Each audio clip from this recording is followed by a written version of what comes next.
Baadaye naenda huko kwenye mizunguko yangu. Umeshaomba?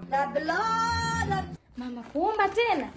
Kila siku nakwambia, ukiwa unatoka asubuhi omba, ukirudi jioni omba, muda wa kulala omba. Ila unisikiaje? Mama, nitasali.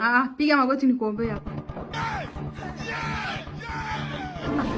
Kristo wa Nazareti aliye hai, kumkabidhisha mtoto huyu mikononi mwako Bwana Yesu Kristo. Naenda kuvunja roho ya kiburi. Na hilo li roho la kutokunisikiliza.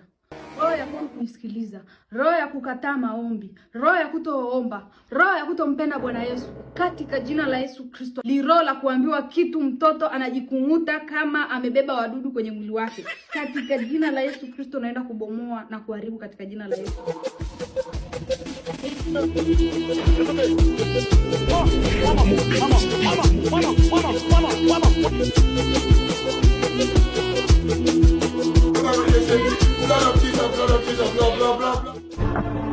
Hai, naomba na kushukuru na kusema amina. Kichwa kiko wapi? Naomba na kushukuru na kusema amina.